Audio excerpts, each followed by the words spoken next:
Welcome to the first of our special Deepdale Festival podcasts in 2024. Chris has put together another amazing lineup for this year's festival. So much superb music. I'm Jason, and this episode I chat with Skinny Lister, Sarah McQuaid, and A Light Left On. We chat about touring, recording processes, upcoming gigs, and the music industry. All the chats are recorded in the run-up to Deepdale Festival, which takes place on the 26th to the 29th of September 2024 at Deepdale Camping Rooms on the beautiful North Norfolk Coast. The team described Deepdale Festival as a music festival with a heart of folk, and it's all about the music. We hope you enjoy hearing from these superb artists, and if you'd like any more information about Deepdale Festival, please take a look at the website deepdalefestival.co.uk for information about artists, tickets and more. Enjoy this episode and look out for future episodes which will release shortly.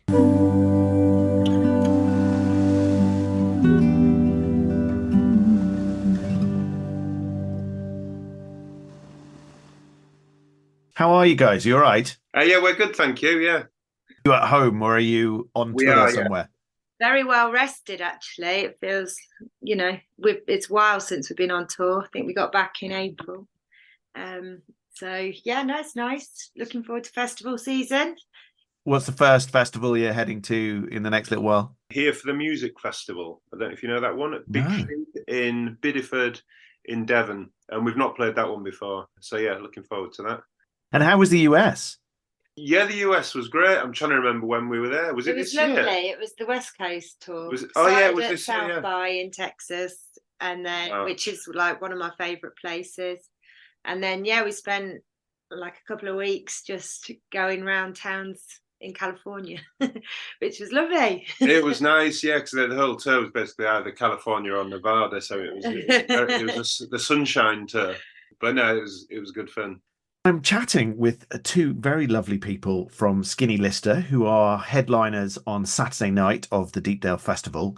Chris gets immensely excited when he's putting together the programme for the Deepdale Festival, and he keeps it to himself for quite a long time, and then suddenly I get a list of all the bands that I have to add to the website. And he goes, "Oh, this one's a bucket list band, and this one's a bucket list band." He must have the longest bucket list in the world because there's an awful lot of bands that he wants to play at Deepdale. But I have to say, he was exceptionally excited when you guys said you were able to play, and it is just fantastic to know that you're going to be rocking the Brick Barn on Saturday night. It's going to be superb. And I know our festival goers are going to absolutely love you. So where's home? Where are you guys?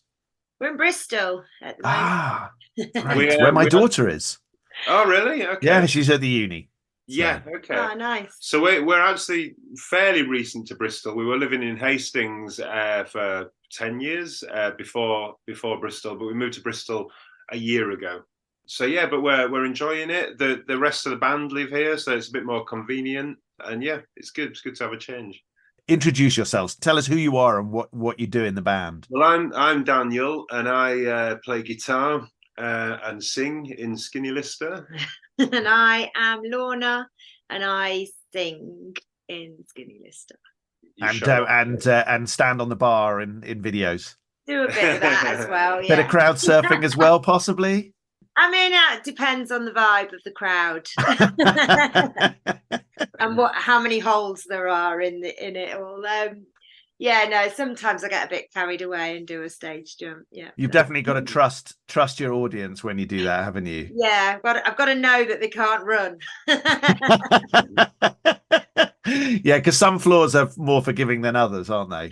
Definitely. I've never hit a floor yet, but I've come close. Matt Taz, actually our recording player, he took a tumble. We were doing a tour with Dropkick Murphys in America.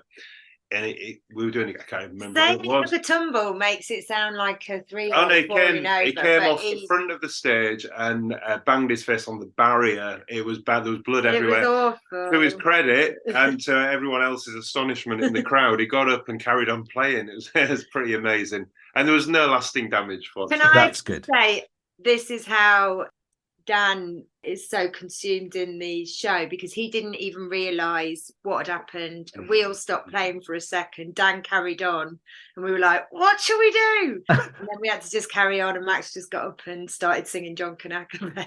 So yeah, no, that was a bit nuts. But he's hardcore. So how did you guys, how did Skinny Lister come about? How did you all meet? Me and Max actually went to college years ago in London together.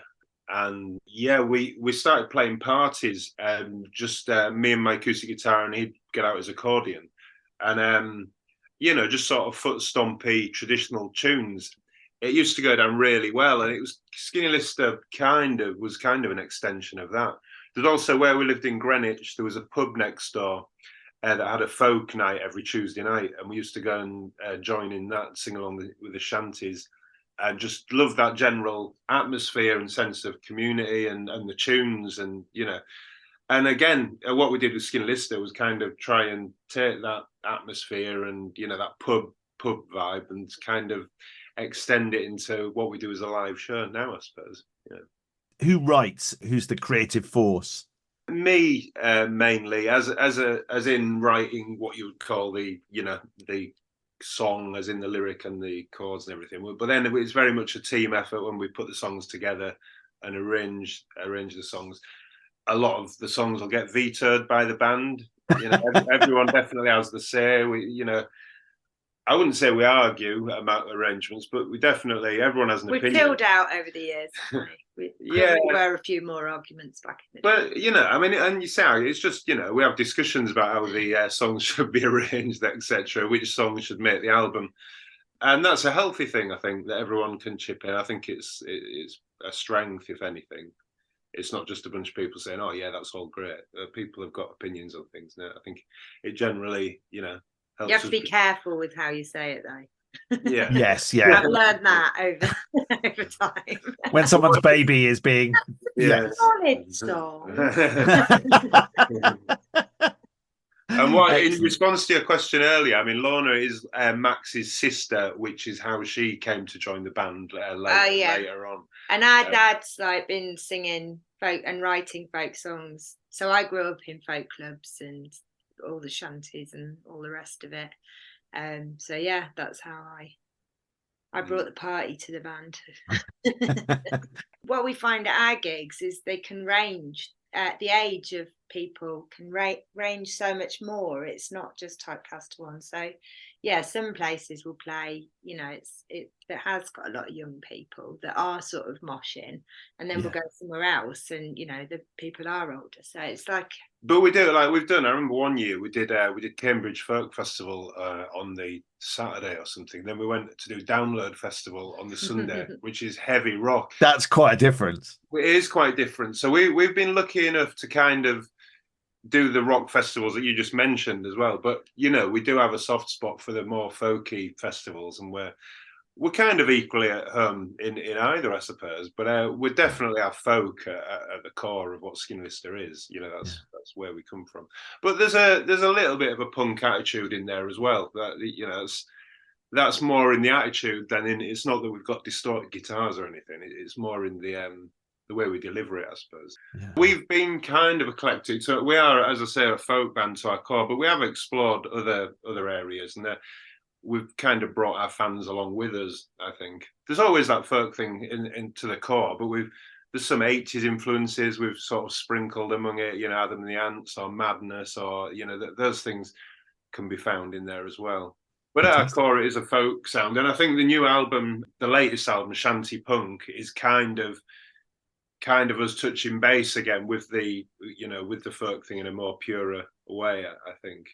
So when you're writing, are you thinking with two heads, sort of one the kind of performance and one the recording point of view? Because there must be, what goes down on stage and what goes down on an album must be a bit different in some ways. What gets a crowd going as opposed to what gets someone going when they're listening to an album.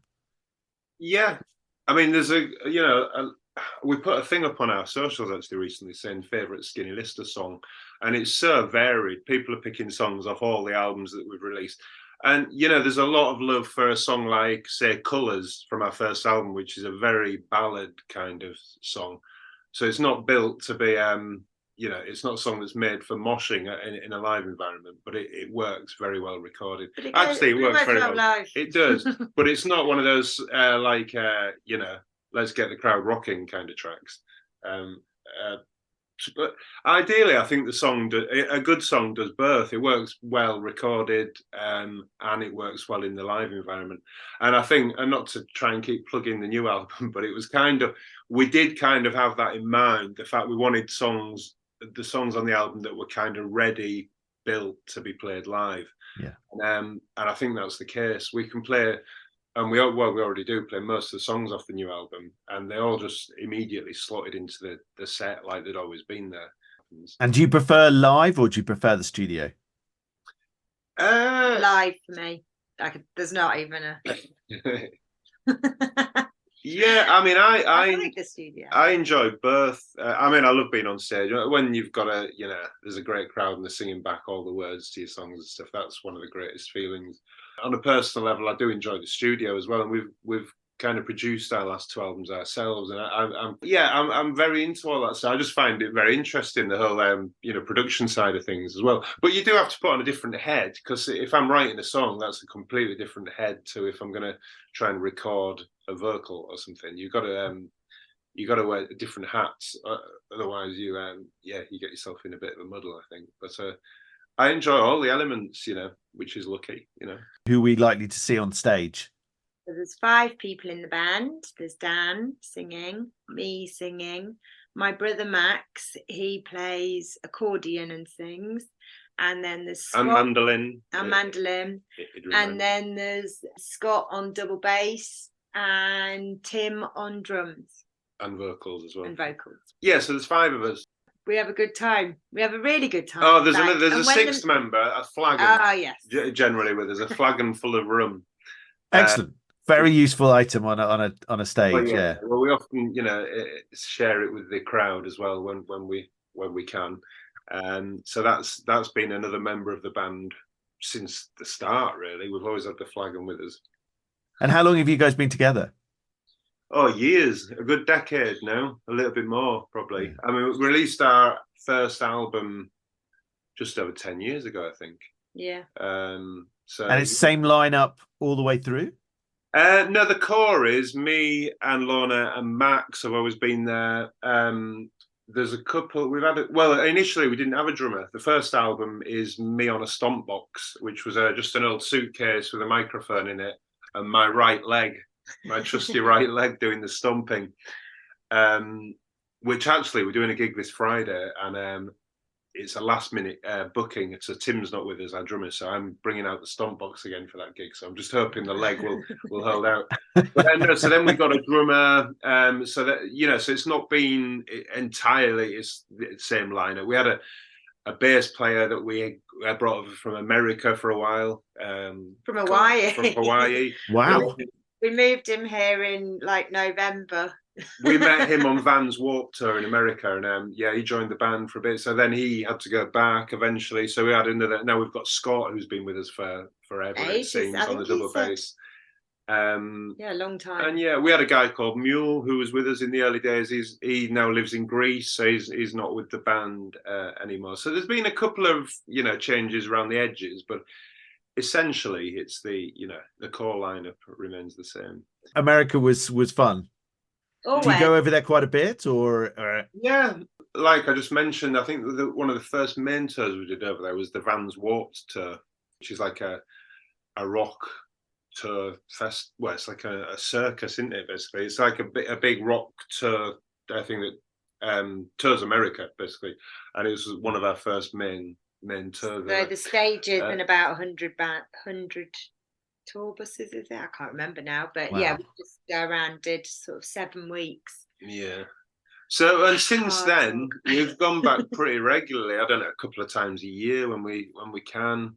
We've been lucky enough to tour with Flogging Molly over there, Dropkick Murphys, Frank Turner, our label mate, took us on tour in America as well. So we've done quite a lot. Interrupters as well, and Canada we do. So lots of good support tours, and then we'll do our own headline tours as well. And we've got decent followings in especially on the East Coast, in places like Boston, New York, Chicago, and stuff. So yeah, America's been good to us, and I think there's something in the music that kind of connects. That we're not an Irish band, but there's like a Celtic feel, I think, to what we do, and there's. There's a big Irish heritage in America. I don't know. There's just something that connects in some way, in a good way, with American audiences. So yeah, we do all right, and we enjoy going over there. We have a good time. Really enjoy your festivals in the run up and your gigs in the run up to Deepdale. We are so looking forward to seeing you on the Brick Barn stage on Saturday of the festival. That is the 28th of September, and really, really looking forward to seeing you there. What's the latest album called? Shanty Punk. And available from all good outlets, and no doubt Bandcamp and places like that as well. Yeah, everywhere. And yeah, we're really looking forward to playing Deepdale. We've heard very good things about it. We've not played it before, but it's our last festival of the season, so it's going to be a big blowout. Yeah, we'll be going out with the band. I'm slightly nervous now. Lovely to talk to you both. Keep well. Yeah, yes. You too. Bye. Thanks for having us. Hey, Johnny, come back to me. You're the Roman Camden, you're rolling free. Hey, Johnny, come back to me. 2, 3, 4. It's so long to my pretty, I'll be gone long and far. And the thing I'll miss the most of all, the company of the bar. Hey!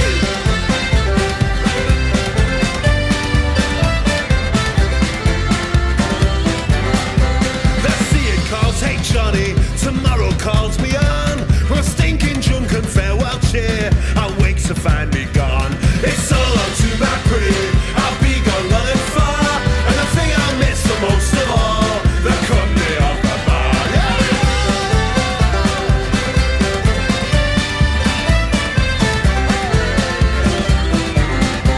My feet are getting restless, or shackled to the ground. So between the water and the wind, that's where I'll be found. It's all on to my pretty, I'll be gone long and far. And the thing I miss the most of all, the company of the bar.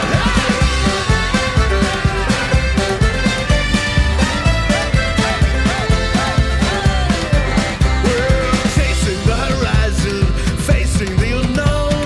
The sedentary won't shackle me, the journey is my home.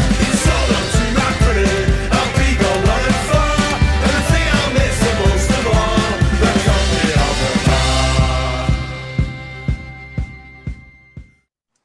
I am chatting to the very lovely Sarah McQuaid, who is playing on Sunday in the Orchard at Deepdale Festival. And we're really excited about her coming to play. One of Chris's big choices that he really wanted to get to play at Deepdale. And I know you and Chris have chatted about previous years, and it hasn't quite happened. But welcome to the podcast. Thank you for joining me, Sarah. Thank you, Jason. Lovely to chat to you.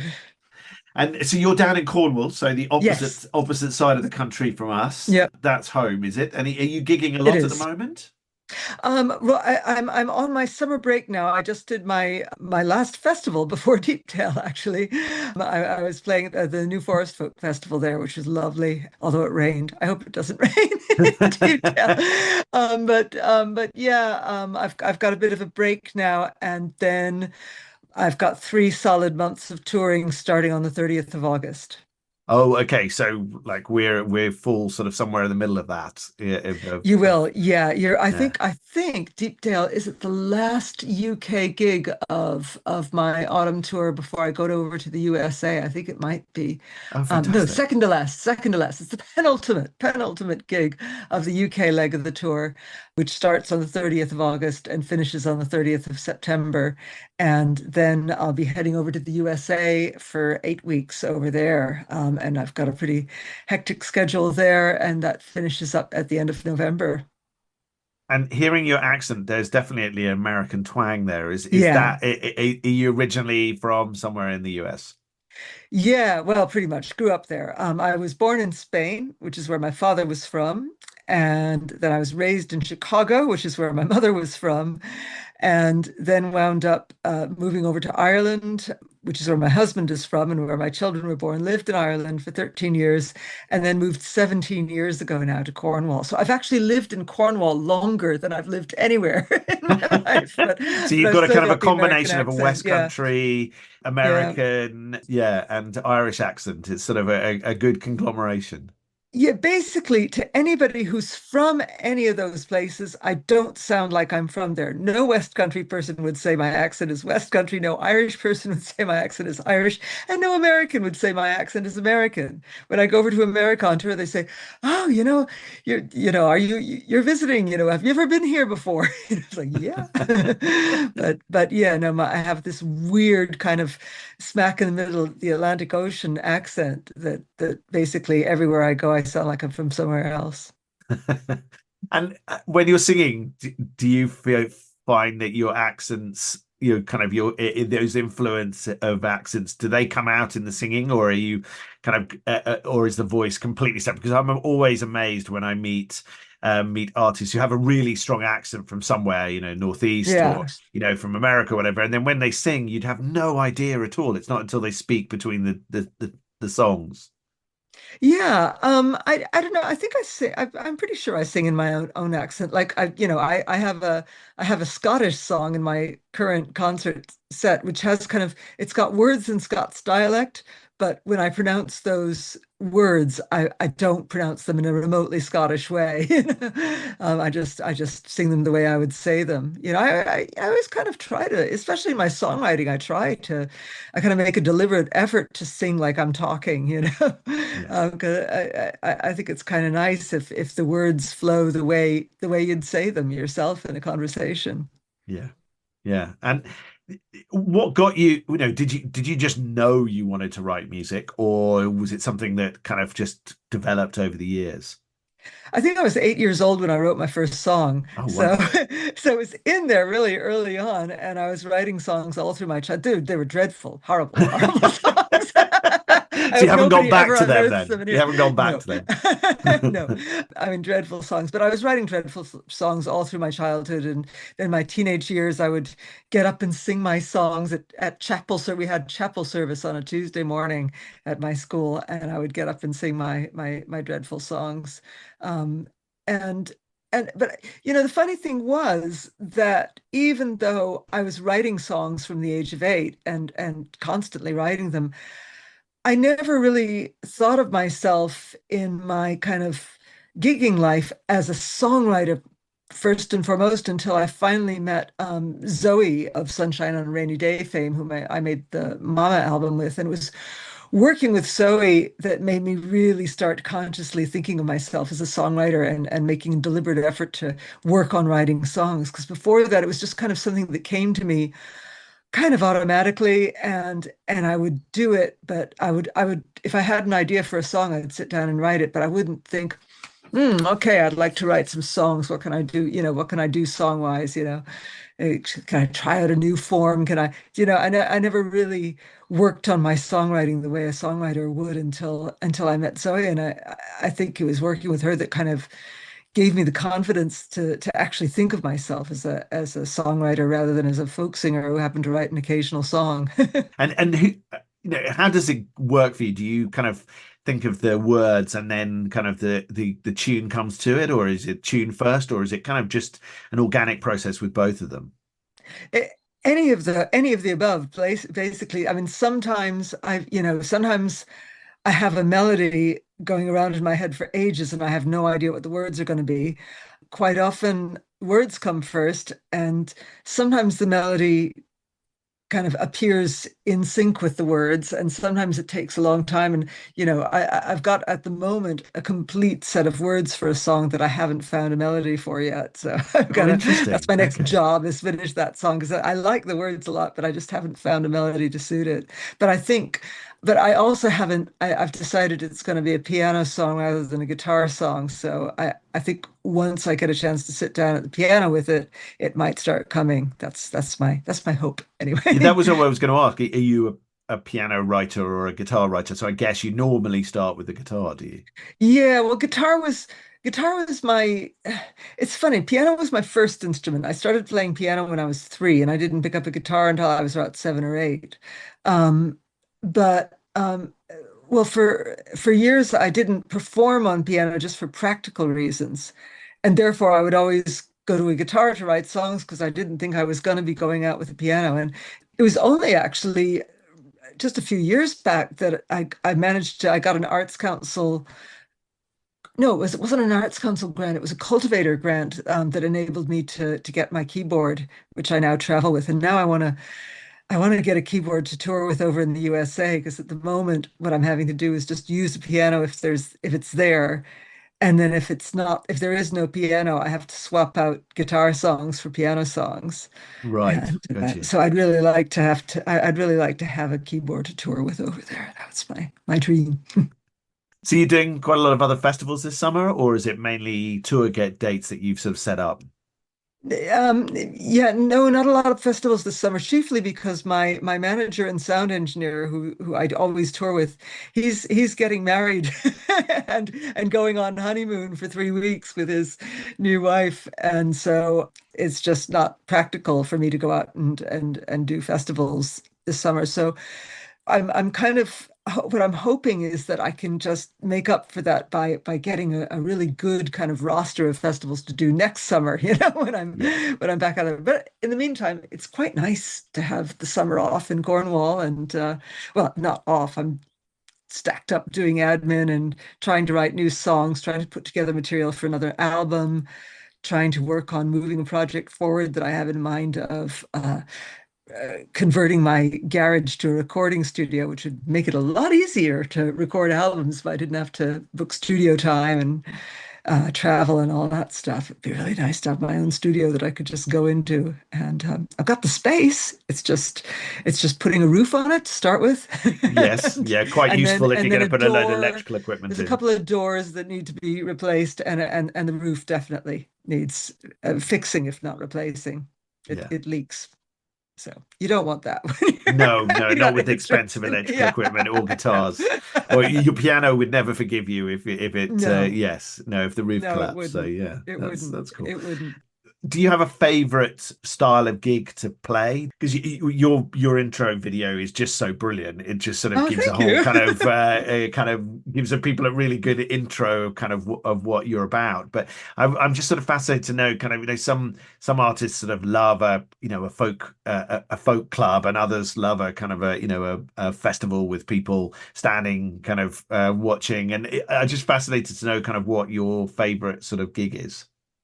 I like them all. I mean, they're all really, I play in so many really, really different styles of venues. Like playing the festival gig last week was wonderful because it's a bigger crowd than I ever get at my concerts. I tend to at concerts I'm quite happy if there's over 100 people in the audience. So to stand in front of 1,000 or so people or more. I don't know how many were there. I think they sold 1,800 tickets, but anyway, it was really nice to have that big number of people, and of course the response feels huge when you get it then, and so that's really lovely. But then I love playing in churches. I mean, I recorded my most recent album in a church. I just find them such amazing spaces, with beautiful acoustics and that sort of reverberant sound that you get in churches, and the atmosphere and the architecture. And, usually there's, stained glass windows and things that I'm looking at and kind of feeling inspired by while I'm standing there on stage. So that's really lovely. I love theaters because in theaters you get dressing rooms, and it's really nice to have a dressing room. I don't get a dressing rooms in a lot of the venues I play. I'm lucky if I get somewhere to just go and hide behind a screen or something. So I feel kind of lucky that I can do all of these different styles of venues in different countries, and so you get real variety. I mean, the folk clubs can be lovely too, especially, the ones where like some of them have really strong floor singers, as they're called, or floor musicians, people who get up and play. Uh, and you get to hear amazing music as well as doing your own set. I think you'll like the atmosphere of the Orchard stage. It's very chilled. You'll be pleased to know that we've extended the size of the marquee, so it's kind of a big marquee in a lovely kind of grassy area. Nice. And we learnt one year on our very wet year a few years ago that the larger the marquee, the better. So we've gone for even bigger this year, so that we can fit an awful lot of people in there if it's not nice, and even more people round it if it's lovely, and it works very well good. as a space. So yeah, really looking forward to having you with us. So thank you so much for chatting with me. Really nice to have you on the podcast, and thank you, we're Jason. so looking forward to seeing you in a couple of months' time in September. Oh, I'm really looking forward to it. Can't wait. If you're hoping to catch Sarah at Deepdale Festival, she is playing on Sunday in the Orchard, and we are really looking forward to her set. It will be fantastic.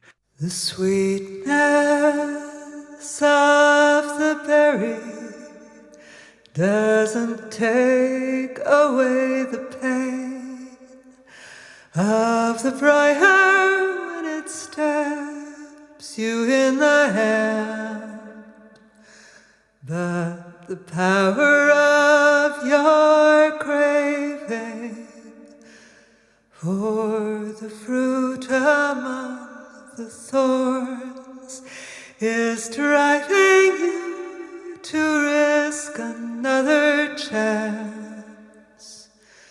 Sweetness and pain, summer sun and autumn rain. The bramble does not seek to harm, it merely seeks to live.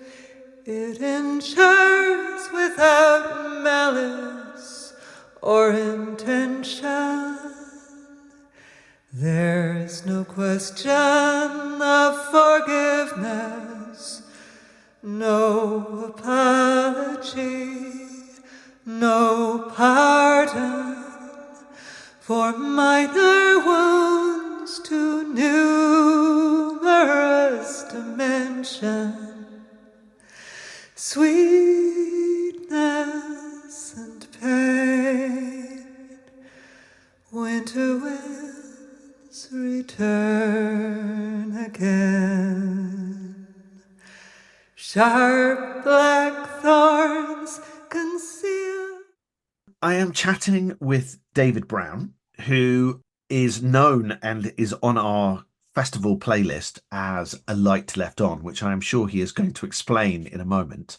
And yeah, he is part of Alton Wahlberg's AWMTV collective, which is happening on Sunday morning. Alton, for a long time, has supported us by putting together a really interesting collection of artists who he has worked with previously, and he has a website which has lots of these artists recorded on, and David is one of those. So welcome to Deepdale Podcast, David.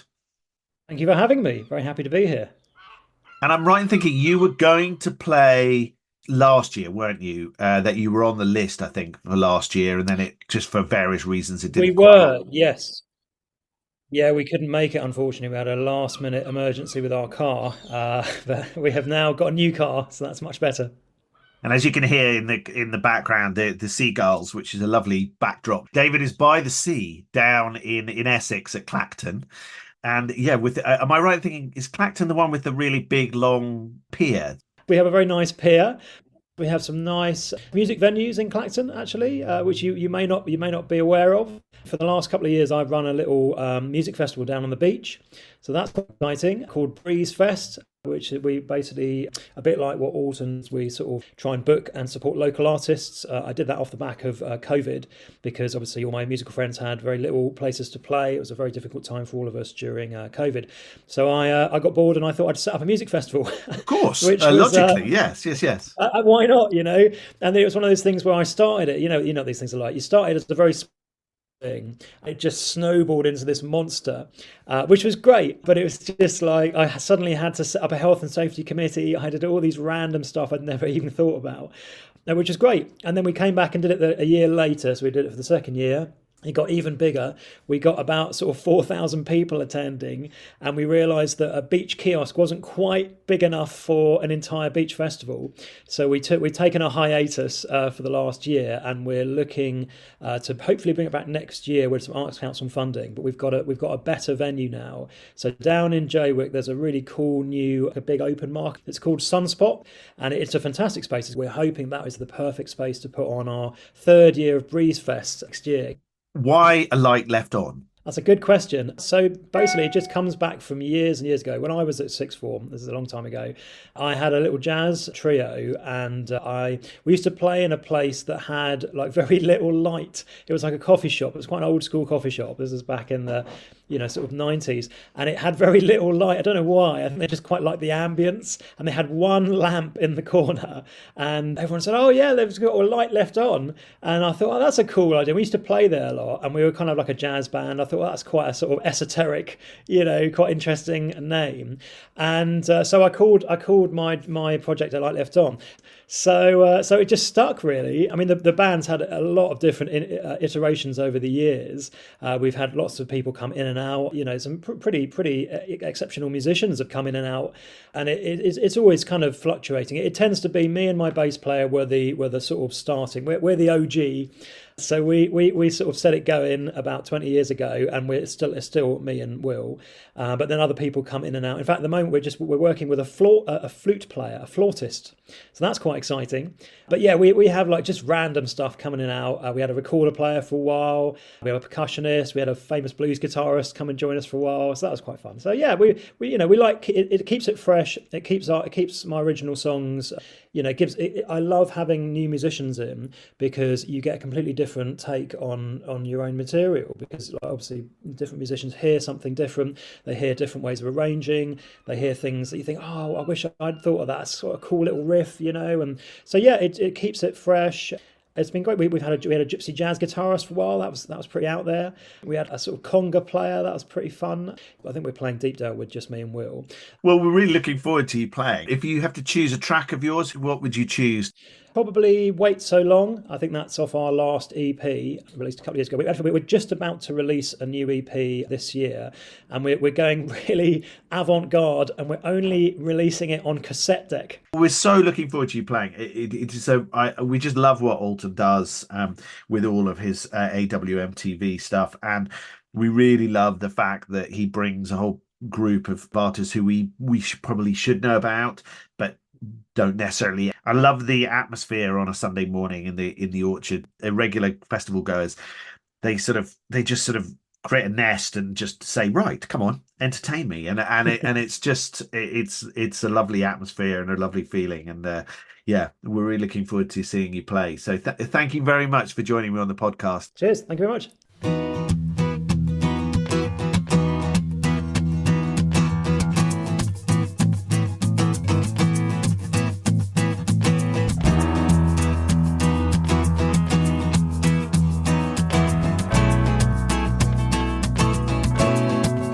Well, I still remember, I still recall the way it seemed. Well, I was always calling, you were so difficult to reach. I didn't see it growing, I didn't notice till it hurt. And all this time we're in slow motion, don't feel it either, and that's worse. I guess we'll reach a place with no more hiding, forced apart, our paths collided, face the storm and ride the lightning out of here. Lose a moment, don't stop fighting, fight until you find the right thing. Guess I needed time to get things wrong. Why'd you make me wait so long? Why'd you make me wait so long? Why'd you make me wait so long? Thank you so much for listening to the first episode of the Deepdale Festival Podcast 2024. More episodes are currently being recorded and edited and will be released shortly. If you'd like to know more about artists performing at Deepdale Festival 2024, please take a look at the website deepdalefestival.co.uk. Hope we'll see you in September for amazing live music.